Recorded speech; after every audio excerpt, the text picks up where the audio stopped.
United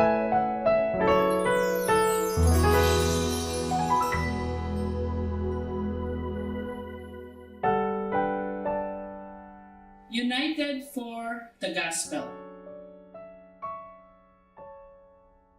Our scriptural reading for today is found in the book of Philippians 1 verse 27.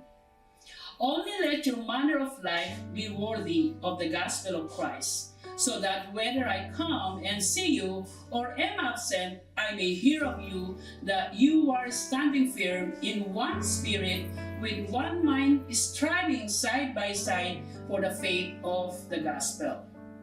Paul wrote this while in prison, encouraging the church of Philippi to maintain their unwavering unity and fearless resilience in the face of suffering, regardless of whether he could be with them again.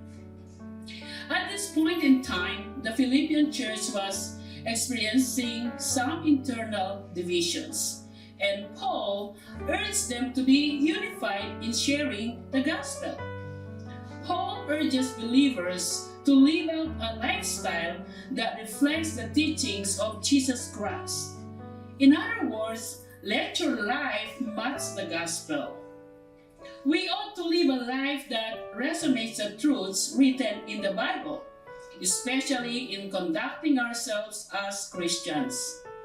Outsiders or the unbelievers will find it so hard to believe what we preach to them about Jesus if they don't see the characters and traits of our God in our actions and speeches. Remember what Apostle Paul tells us in 1 Corinthians 11 verse 1, and that is to follow my example as I follow the example of Christ. GodQuestions.org shares, as we seek to conduct ourselves in a manner worthy of the gospel, it is important to remember that the Christian life from the start and to finish is wholly dependent upon God's grace. For God saved us and called us to live a holy life.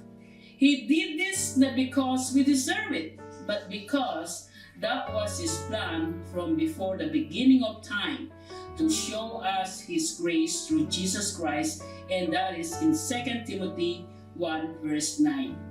God calls and saves us by grace. Not only is Jesus the model of our conduct, but He is also the one who supplies the grace we need to live new lives worthy of His gospel. According to BibleRef.com, Paul gives the Philippian believers one assignment in advance of his hope for visit, which is to live a life worthy of the gospel. Paul also desires for Christians to show unity to the world. And this echoes the teachings of Jesus in John 17 verse 11. It says, "And I am no longer in the world, but they are in the world, and I am coming to you. Holy Father, keep them in your name, which you have given me, that they may be one, even we are one." Paul is calling his readers, and that includes us, to live out unity in one spirit and mind, working together for the faith of the gospel. His goal continually remains on the gospel and its spread. Finally, remember, the gospel doesn't only change what you believe, it changes what you become. Paul is not asking you to be perfect, he's asking you to be shaped.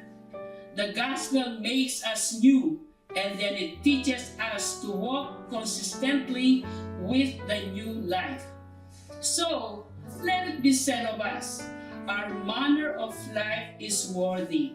We stand firm in one spirit. We strive together for the faith of the gospel until Jesus is glorified.